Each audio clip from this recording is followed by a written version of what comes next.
बिस्मिल्लाहिर्रहमानिर्रहीम। अस्सलामु अलैकुम वरहमतुल्लाहि वबरकातुहू। नाज़रीन ग्रामी, आइए इस वीडियो में जानते हैं कि अल्लाह ताला ने नाफ को क्यों पैदा किया और इसके क्या क्या फ़ायदे हैं। मगर इससे पहले आप हमारे चैनल को सब्सक्राइब कर लें और वीडियो को आखिर तक लाजमी देखिए।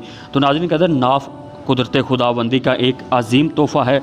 62 साल की उम्र के एक ऐसे आदमी को लेफ़्ट आँख यानी बाईं तरफ वाली आँख से उसे दिखाई नहीं देता था। जब रात होती तो नज़र ज़्यादा ख़राब हो जाती थी।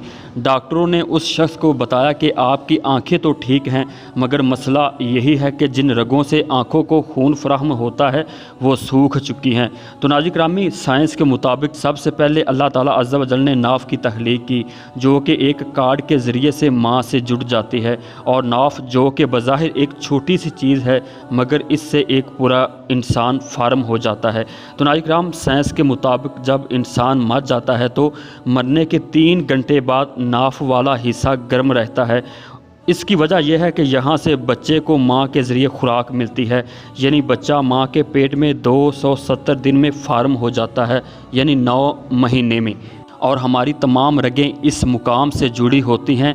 पैचोटी नाफ के इस सुराख के पीछे मौजूद होती है, जहां तकरीबन 72,000 रगें मौजूद होती हैं। तो नाज़रीन कदर, चंद ऐसी चीज़ें जिन पर अगर हम अमल करें तो नाफ के ज़रिए से हम बच सकते हैं।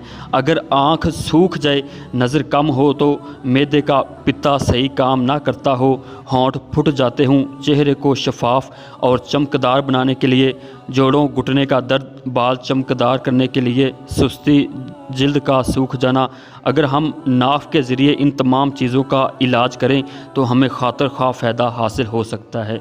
तो नाज़रीन मोहतरम, आँखों का सूख जाना, नज़र का कम हो जाना, जिल्द की ग्लोइंग और बालों के लिए रात को सोने से पहले 3 कतरे खालस देसी घी या नारियल का तेल नाफ में टपकाएं और साथ नाफ की इर्द गिर्द भी लगाएं। घुटनों के दर्द को ख़त्म करने के लिए 3 कतरे अरंडी के तेल के सुराख में टपकाएं और इर्द गिर्द भी लगाएं। कभी सुस्ती, जोड़ों के दर्द, स्किन के सूख जाने को दर्द दूर करने के लिए सरसों के तेल के कतरे नाफ के सुराख में टपकाएं। अगर जिसमें रगें सूख चुकी हों तो नाफ के सुराख में सरसों का तेल खालस डालें, इससे रगें खुल जाएंगी। अगर बच्चे के पेट में दर्द हो तो हींग के लेकर उसे पानी और तेल में मिक्स करके बच्चे की नाफ के इर्द गिर्द लगाएं, आराम मिल जाएगा। और अगर कानों में साई साई की आवाज़ें आती हों तो सरसों के तेल में तुहम हरमल 2 अदद पीस कर नाफ में कुछ दिन लगाने से आवाज़ें आना बंद हो जाती हैं। अगर सरसों के तेल में दार चीनी मिलाकर उसे नाफ में डाला जाए तो कुव्वते समात में बेहतरीन इजाफ़ा होता है।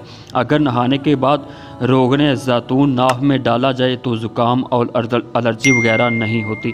तो नाज़रीन किराम, आप ख़ुद अंदाज़ा लगा लें कि नाफ अल्लाह ताला का एक ख़ास तोहफ़ा है और ये दिलचस्प मालूमात आपके पास हमारी इमानत है। आप इसे आगे शेयर करें। अल्लाह ताला अज़्ज़ा व जल जज़ाए खैर अता फ़रमावे। आमीन सुम्मा आमीन।